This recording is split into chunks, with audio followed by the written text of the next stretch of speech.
Yoel Oz, welcome. It's great to have you here. Thank you very much. It's a pleasure and an honor to be with you. So, we hear about a two-state solution, and sometimes we hear about a one-state solution, but there seems to be growing popularity in new types, new alternative solutions that we hear less about, but they are gaining in population. And you have one of those solutions that you've been working on for quite some time. From what I've heard, it seems unique, it seems sophisticated, and quite creative. And I've always said for such a complex conflict, we need a creative solution. So, what is it exactly you're working on, Yoel? Okay, so I've like you said, I've been working on this for quite some time. Just a little bit about my background. So I was just saying to you privately that I'm originally from New York. You said you're from New Jersey. So growing up in the United States, it was very common or familiar. Everybody knows that, okay, there are 50 states and each state has its own governor and it has its own court system and its own state elections, but there is a federal government as well. And the motto of the country is e pluribus unum, out of many one. So you have this notion of you have the two different flags or different flags for different states. So federalism was a model that growing up in America was completely normal and natural. I've always, as a religious person, I've always had interest in communicating with other religious people, and it seemed that every time that I would meet with someone who was Muslim, that the magic word was Ibrahim.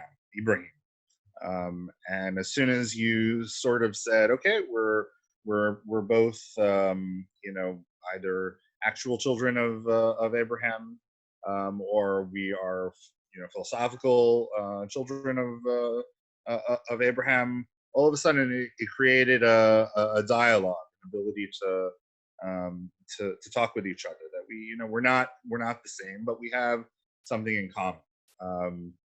And so it all sort of came together, that I developed this paradigm called Abrahamic Federalism. That really, in order to approach the situation, you need to address two issues. One is political symbolism, or political. One is political symbolism, and the other is political structure. So the structure is, I think, a model like New York, New Jersey, or and Washington D.C. as a possible model for Jerusalem, an area that is um, belonging to both or to all, as something that we can work with. Also, I've studied other federal models like the European Union, which is more of a confederation. We can talk a little bit about the differences between a federation and a confederation. We looked at Switzerland, Canada, Australia. There are other models where you can have, two different flags, two different governments, but some other body that coordinates between these two bodies. And so I feel that this model of Abrahamic federalism shifts how we think about the situation. And Abraham as a unifying symbol, specifically for the Holy Land, seems to speak very clearly, um, as, as to why the Jews are in the Holy Land in the first place. It's a very simple marker, but it's an ecumenical symbol, that brings us together. And Abraham specifically, his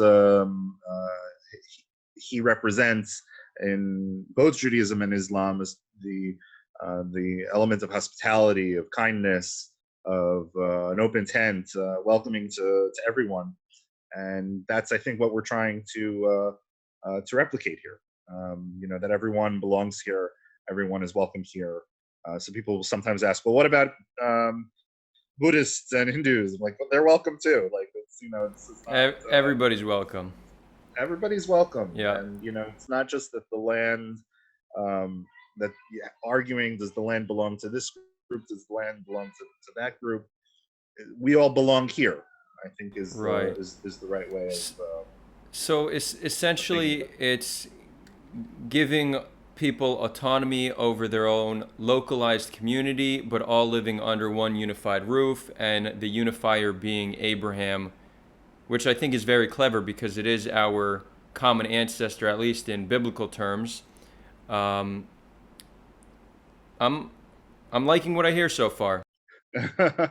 Yeah, so the model, I wrote a book called Abrahamic Confederation, a solution to the Israeli-Palestinian conflict.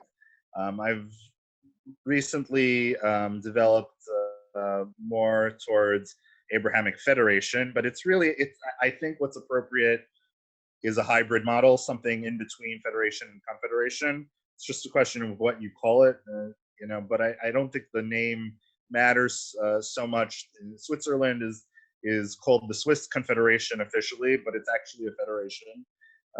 So I think that you know the idea of having, I think that there should be a council rather than a joint federal government. I think we would maintain a Jewish state of Israel, and there would be alongside it an Arab state of Palestine. I think it's vital that there be equal civil rights, but voting rights would be for two different governments, and that is a way of providing equality to Palestinians while at the same time for Jews maintaining the Jewish state, which is very important for Jewish people and for Israelis. And I think that sort of circles the square, and allows us to have a model where I sometimes call it, instead of two states or one state, two states in one state. So there are three terms really. One is autonomy, another is independent, and then the third is sovereign. And I think that there are problems with both autonomy and sovereignty for different reasons. But I think we can work with the term independent. I think there's a desire for each group wants its own level of independence to operate. And I think that what you would have, the Knesset would remain the parliament of the state of Israel, and it would be in West Jerusalem. I propose that if the Palestinians want a seat of government in East Jerusalem, they want a majlis, a parliament of some sort. I don't think that there's a problem, frankly, with the Arab neighborhoods of East Jerusalem. I think the real core difficulty is the old city, and that if we think about the old city, or what they call the Holy Basin, the Mount of Olives, that would have a separate status, maybe like Washington D.C. or like the Vatican, and that would be specifically the location of the Abrahamic Federation Council. I think that's. I've also recently started proposing that the council should have maybe 12 members of each state, representing the 12 tribes of Israel and the 12 tribes of Ishmael. I thought that was an interesting number of council members, and that my partners and I, we've discussed this. There's some agreement, disagreement, but I think that instead of having a president or a prime minister, that there would be a chair and a vice chair, and that it would rotate every 6 months. So that the head of state for the state of Israel would remain the president of the state of Israel, and the head of government would be the prime minister. For all intents and purposes, I think things would stay very similar to the way that they are now for Israelis,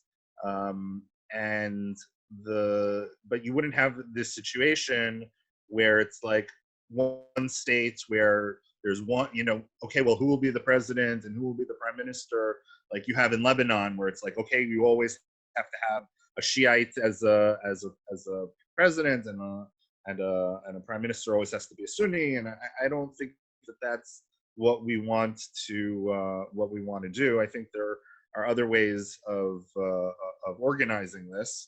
But I think that for Palestinians, the key issues are civil rights. I think that there needs to be a Bill of Rights for all people in the federation, and I think that they want, from all of my discussions, they want freedom of movement, freedom of employment, and equality. And I think that that I believe that the green line should be erased. I think that this is one country, and maybe two states in one country is also another way of thinking about it. I think that the green line is the 1949 armistice lines. It's just that's where the hostilities ended. But I think that it's one unit, really. But I think that we can deal with the boundaries, sort of like county boundaries or like jurisdiction boundaries, and so that Palestinians would rule over themselves. They would have a state and call it a state. I don't have a problem with that. I think that there will have to be like 3 different levels of government: local, national, and federal. And I think that the national will be where the different parliaments exist. Federal level will be a council. I think we also need to have a federation police force, so that Have that you the already yeah. worked out how the balance of power between all these different branches of government would be, or is that still details that need to be worked out? So we're working out the details. I think that we want to create a model that is broad enough that we don't get caught in the thorns and get stuck on details. We want to have as broad a model as possible, but you also have to say, okay, well, how is this actually going to work? Israelis in general, they want to know, okay, how is this going to work? What's going to happen with the army? Specific, how are you going to deal with citizenship and right of return, and how many seats at the United Nations, things like that.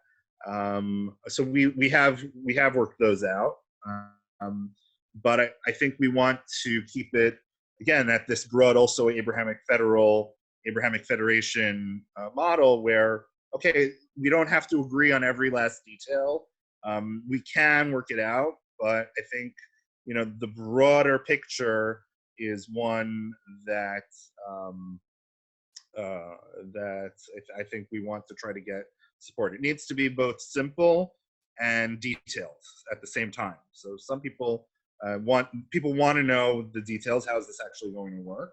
But some people they want to have a sense of the broad picture. So I think that there would be 2 flags, the current flags, and there would be a third flag, sort of like the European Union has its own flag. I think it should be something with a tent, probably, and A tent, a rainbow, yeah. and some falafel balls.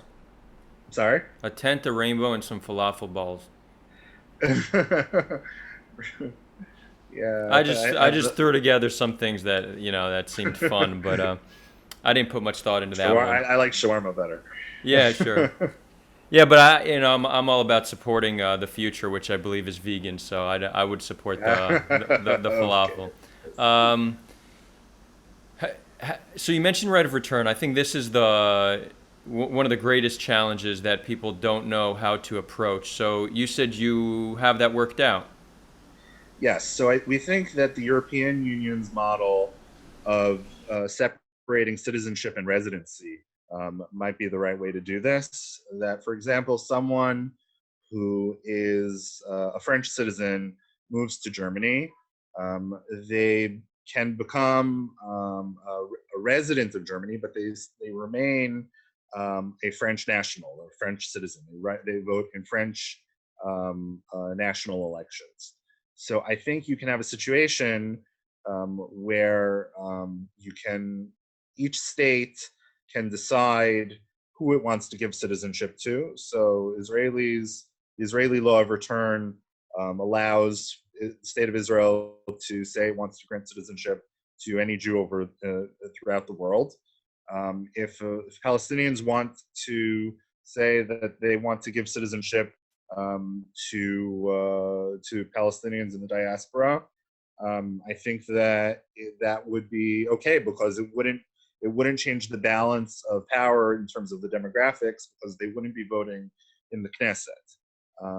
In terms of if they wanted to move, let's say if someone from Ramallah wanted to move to Jaffa, they would remain a Palestinian citizen, but they could apply for residency in Israel.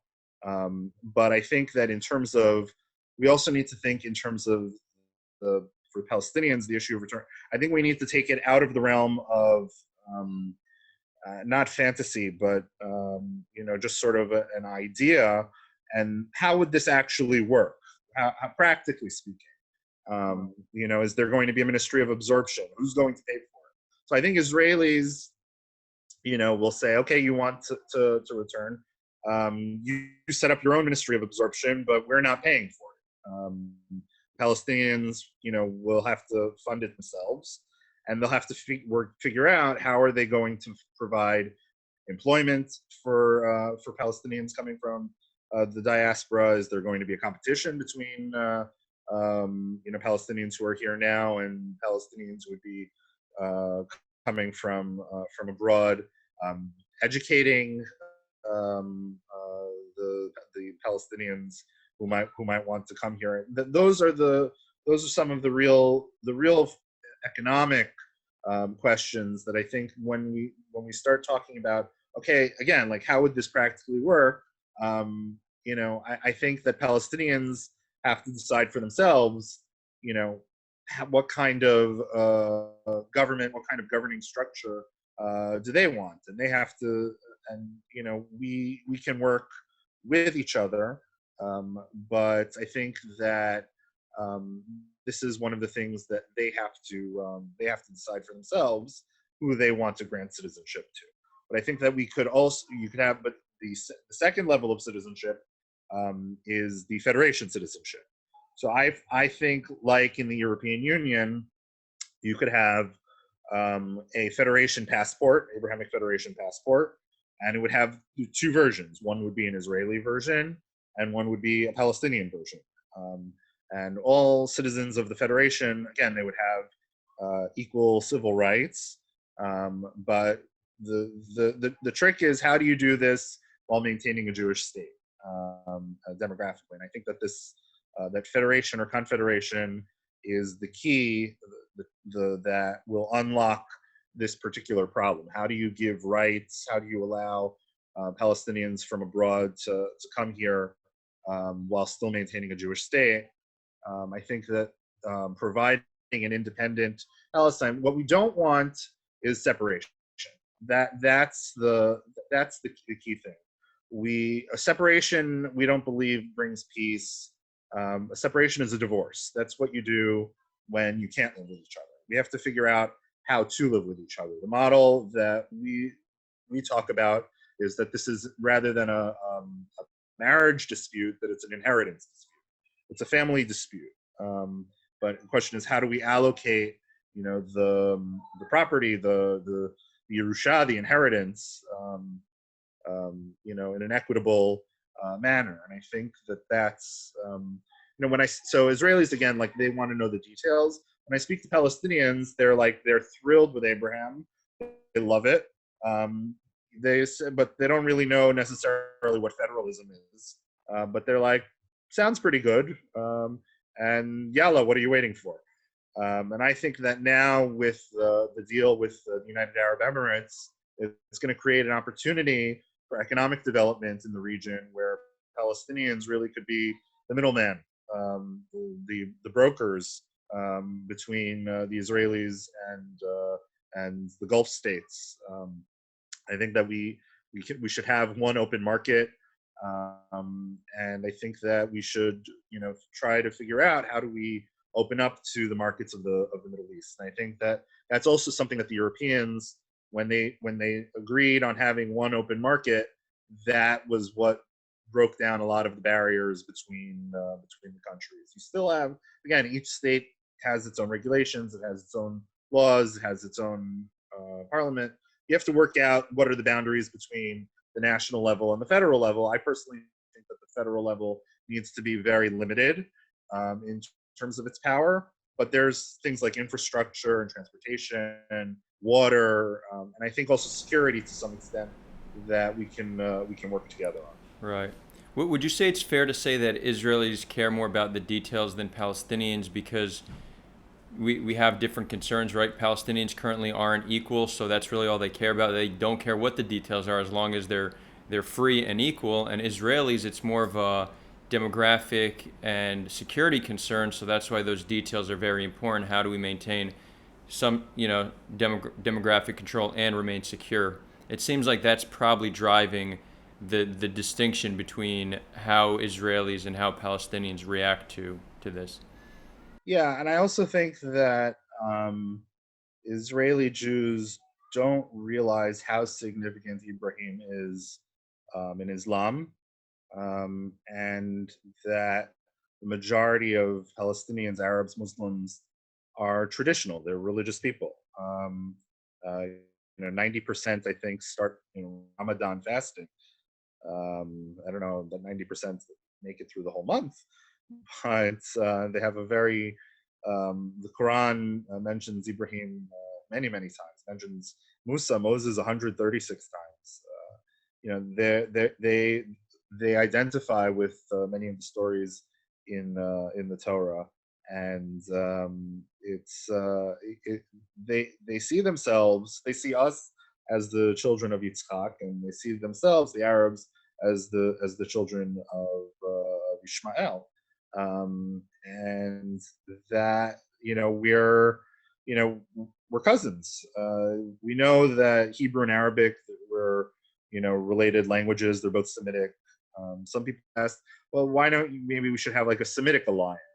So I don't have a particular problem with that, but it doesn't provide the same level of inspiration. I think No, it doesn't touch the soul, the heartstrings, the way Abraham does. I agree completely. I think that the connection to Abraham is far stronger than connection to Semitism.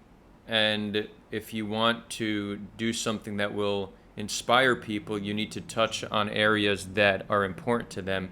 It's interesting. I interviewed Gershon a few weeks ago, Gershon Baskin, and he being a secular Jew said something similar. He said, we need a way for the peace building process to become a religious process as well. We need religion to be included in the peace building process. And at first I was wondering where that came from, and upon thinking about it, it makes perfect sense because you have probably it's fair to say the majority of the people living on this land are religious, and their connection to religion is stronger and more significant than my connection is to secularism, right? I don't have a deep connection to secularism. I just am secular. So it seems like we need to understand the reality of the demographic and find a way to implement religious tones into our solution in order to inspire and unify people. So I think that for secular people, there's also this kind of hesitancy. It's like, well, is this, how's this going to affect me religiously? Or, so I think, it still maintains freedom of religion, freedom of religious practice.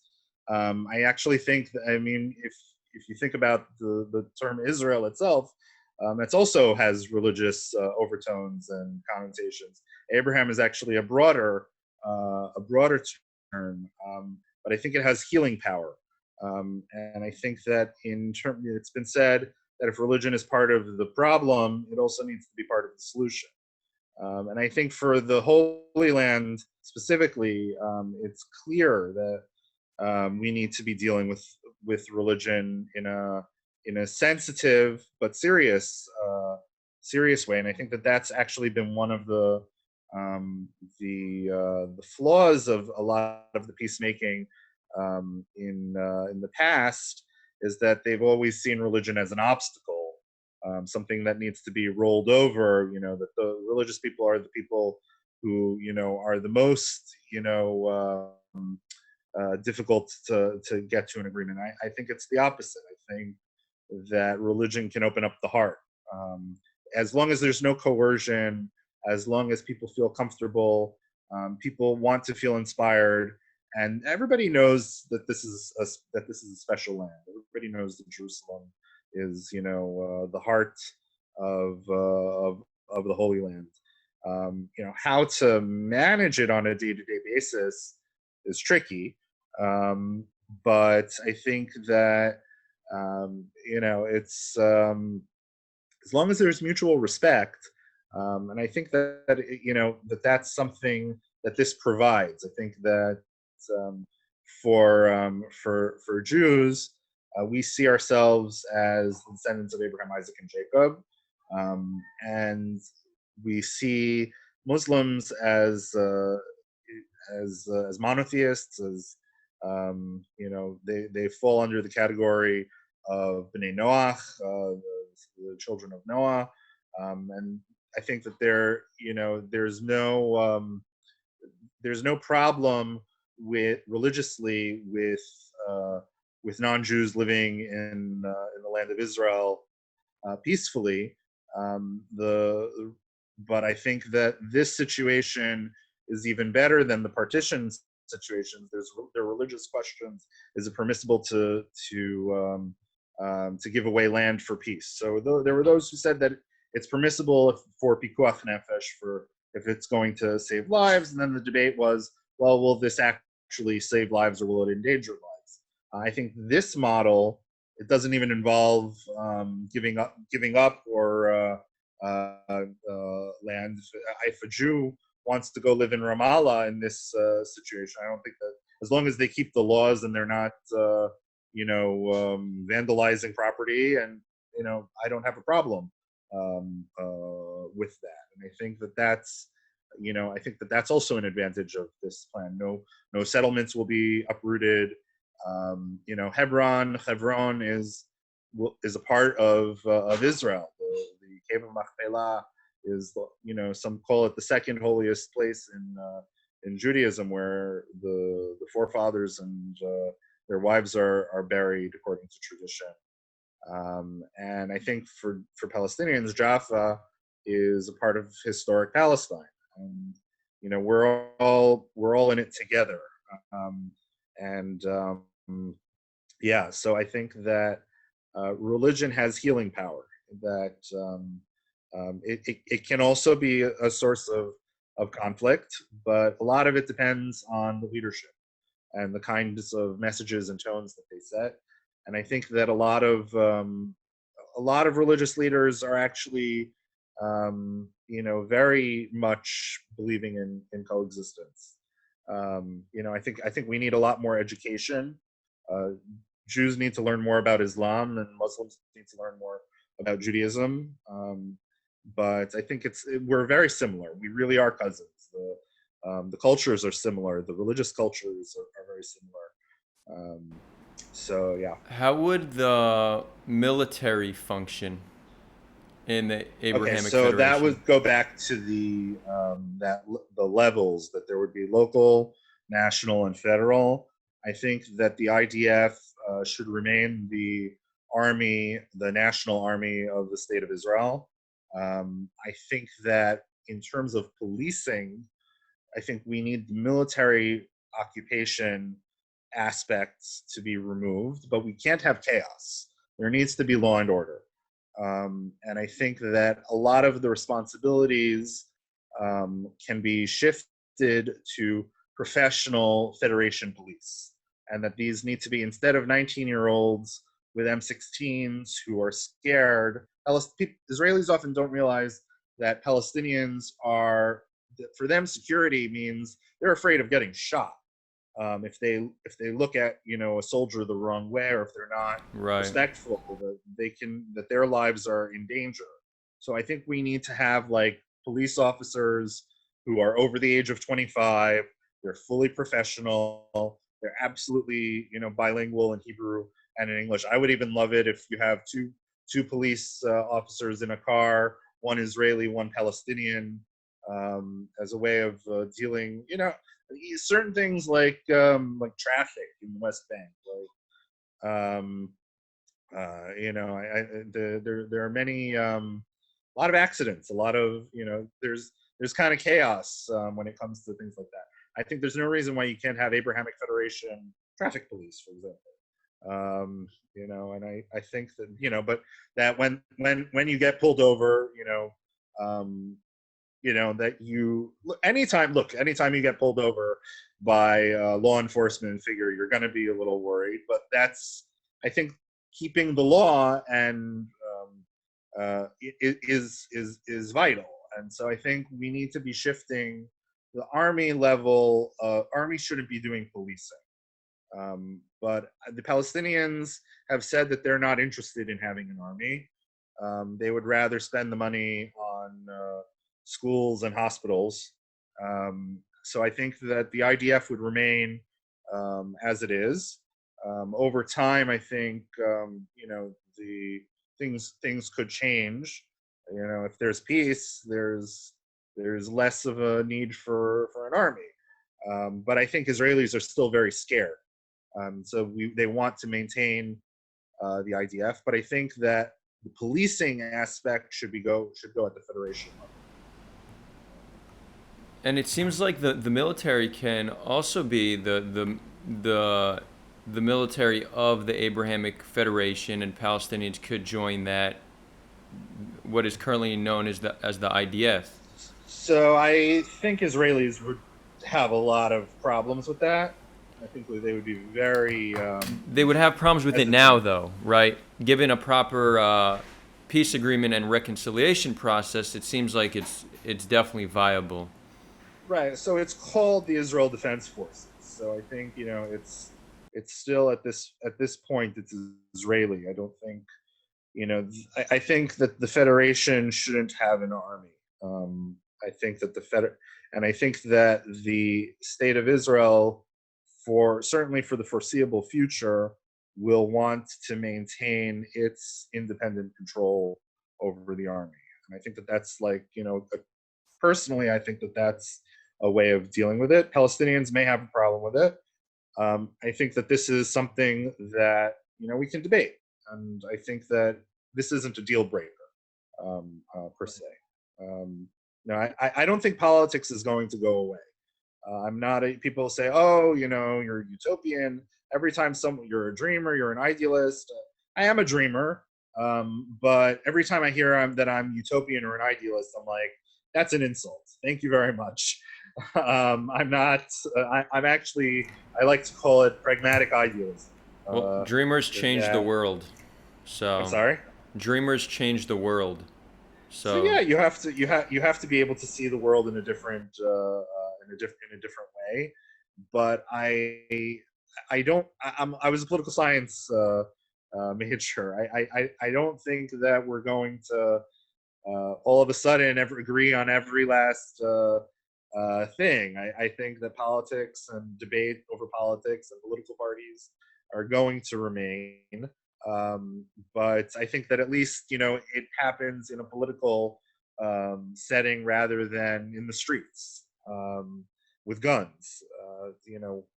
I think that we have to figure out court systems. That's an important and what level of jurisdiction. I think that we do need some kind of federal court of civil rights.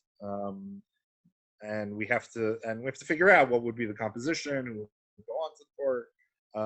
But I'd rather have, I also think that there would still remain two seats at the United Nations. I don't think the Palestinians are going to give up their seat at the UN. I think you would have Israel and Palestine would get into big fights over, well, who would be the ambassador to the UN. So I think, like France and Germany and England, the United Kingdom still have individual representation at the UN. I think that would happen if there could be a situation where we need to go to, I hope we don't get to a situation where we have to go to the International Court of Justice, the ICJ, but there are bodies, there are ways of dealing with conflict, and I don't think conflict is going to disappear. I don't think politics is going to disappear.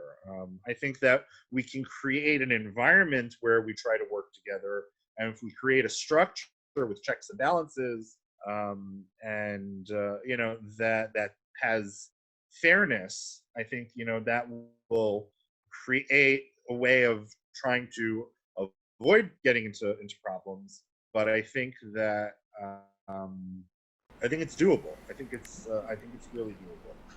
I'm with you on that. I do think that the issue of military, I think it's a pain point here. I could definitely understand the concern, given our past, our history on this land and our history before this land, and our need to remain in power and in control, that many Israelis would fear the idea of a Palestinian military, or if Palestinians began to join the IDF.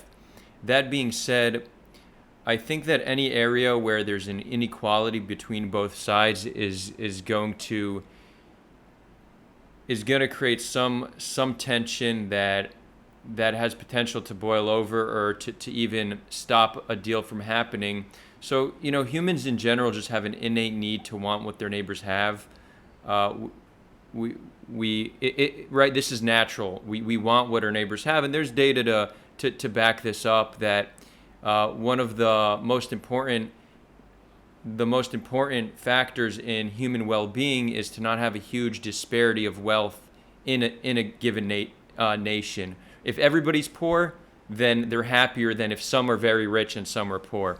So add that to the already decades of Palestinians being unequal to Israelis, that they already have a lot of trauma and pain caused by inequality, that I think it's going to be very hard to get them to agree to any solution where they don't feel like they have what we have. So, again, I don't have a clear solution, but I am going to bring this up as I think a certain pain point that might need to be given some level of consideration to see how it's resolved. And again, neither of us may have the answer, but it is something that we should think about. Right, right. I do think it needs to be thought about. I think that the issue of inequality is, well, I mean, I think after World War II, there was a clear element of Germany should be demilitarized. And not every nation, each nation in the European Union still rules over its own army. There's no one European Union military force. And I think a lot of European nations would be opposed to that. I think, so I think that the Palestinians, in terms of whether they have the right to an army, do they want to raise an army? I think Israelis would obviously fear. It's like, well, if you're having an army, then we're not really being peaceful with each other. But I think Israelis, like you said, for our history, I think we need to be able to have the ability to defend ourselves by ourselves. So I think I'm an Israeli, so that's my side of it. I understand Palestinian would have some difficulties with it.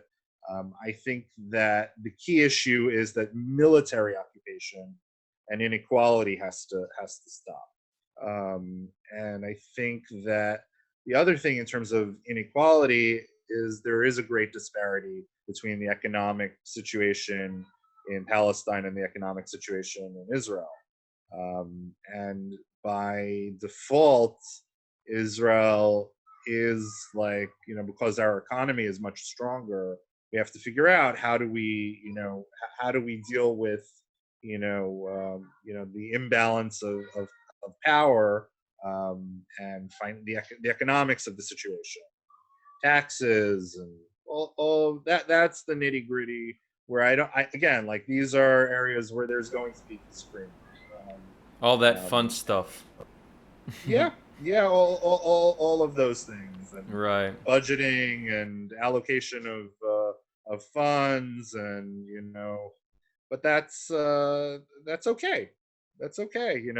Like we had, in Israel, like, okay, we're going to go to new elections, and you're like, Right. okay, so because we have to have a budget, so we'll pass a law saying that we don't have to have a budget for another 120 days. So you push it off, and that's either there. A lot of politics is horse trading. It's negotiations. So I think that's and I think those kinds of questions in terms of, okay, well, what does the council have authority over? Who gets to sit on the council? How do they get appointed? Can we have term limits? So I want Israelis to feel comfortable that the state of Israel will continue to function for all intents and purposes as it does. But I want Palestinians to feel like their situation has changed. But Palestine, there. I think the other thing that we've been talking about that nobody else is talking about is rooting out corruption in the Palestinian government, and they need an independent judicial system. There needs to be internal affairs kind of that nobody is above the law, that people who are in government, that they're accountable. The being in government is not your private slush fund, and it's not just for your maintaining power. You're a servant of the people, and I think that they also need to be guaranteed among themselves freedom of expression, freedom of the press. Um, you know, they the Arab world is not democracy comes from Greece and the West. The Arab world is much more authoritarian. So they're going to have to figure out the balance of, okay, I think that the model should be more along the lines of governance, nafot in Hebrew. I forgot what the specific term in Arabic is, but I think what works in Hebron is going to be different than what works in Ramallah, or Jenin or Nablus. Jerusalem has its own set of issues. But I think that they're not as unified practically as sometimes we think, and I think that they have to, for themselves, figure out how they want to govern themselves. So you mentioned earlier the need to learn the history and religion of the other, and I agree with you. I think it's a great unifying step, and I think it's part of a greater reconciliation process. Given the amount of pain and trauma that both nations have experienced the past 100 plus years, reconciliation is needed. And I think it's something that's not spoken about enough. Have you considered this? What steps of reconciliation need to be taken, and what that looks like? Right. So I think that when it comes to the history, we're not going to agree. And I think we have to agree that we're not going to agree. There's going to be recriminations. Well, you started this and you started that. And I think that we need to be thinking more about the present and the future. Um, I think that the history is very painful. I think history is important. I love studying history. Um, but I think I don't want to be shackled by history. I think that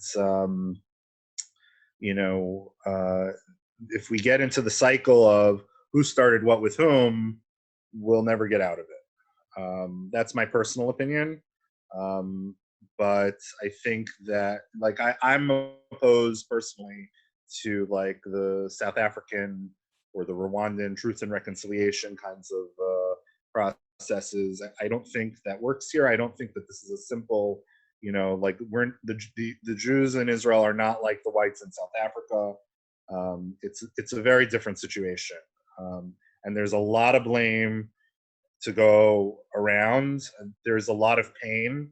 I think there have been tens of thousands of people who've died, hundreds of thousands who've lost their homes. I think that we can recognize. I think the phrase that I've developed is we've each caused each other deep and profound pain. whether we were justified or not. It's not a question I want to get into. Once you get into the question of who was just and who was right and wrong, I think that's a big black hole. But I think we can say we're going forward, that we're I think each side wants to remember its heroes, its martyrs, its this. But I think that we need to be forward looking. Yeah. That's my personal. Okay. I'm with you on that, but I don't think we need to necessarily decide who's wrong, who's right, who started it all. I just think we need mutual recognition that we both committed injustices in the past, right? If Palestinians could recognize the Hebron massacre and how horrific that was, if they could recognize terror attacks and how horrible that was for us, and if we could recognize displacement, and live what it's like to live under another nation's military occupation, home demolitions, whatever suffering we've caused the Palestinians. Again, it's not about who's right, who's wrong, because I agree with you. We're never gonna get one side to agree that they're the bad guys and the other side's the good guys. It's not a realistic expectation. But I think we could get both sides to acknowledge their wrongdoings, and that now we're going to move forward towards something, a unified narrative. Right. So I think that the key is acknowledging that we've caused pain without particularly assigning blame. Yep. Yep. I think that's, I think we can develop empathy, whether it was justified or unjustified. That's not a conversation that I think is particularly productive. I think the Europeans, they slaughtered each other for centuries, and part of in the aftermath of World War II, they simply said we don't want to do this again. Right. We can't do this again. We can't drag the rest of the world down with us. So we have to think about the future. It doesn't mean you don't study history, that you don't remember history. But I think that each side has its own wounds, and I think it's very, very hard. I don't know that it's anybody's place to say they forgive, that that they have the right to forgive, or taking responsibility. Is it really the responsibility of Palestinians? What the Mufti and that he met with Hitler. I mean, I don't think that modern Palestinians are necessarily responsible for that. And I'm not going to indict David Ben Gurion for every one of his decisions, whether it was right or wrong. It's easy to sit from a presentist perspective in the comfort of 2020 and say this should have been done and that should have been done. But we did cause each other a lot of pain. I think that we have to be resolved that we're going to end the cycle. We're not going back to where we were. Right. What are the next steps forward for the Abrahamic Federation? How do we get some traction? How do we get people on board? So we have an Amuta, we have an NGO called the Abrahamic Movement. We have done a couple of events. I think we need a lot more publicity. I think we need to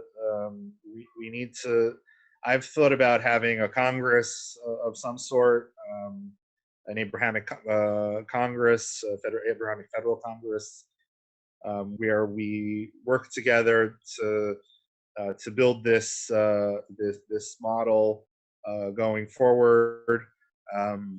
One of the challenges of being a dreamer is that we're not the best at working out executing details. That's where my wife comes in. She's like, okay, it's very, very nice. I'm the one who gets things done in the family. I think we do need to work together. I think building support, building I think that this is people say that like this is that this could work, and so I'm excited. I feel but we really, I mean, frankly, we need to raise funds, and we need to have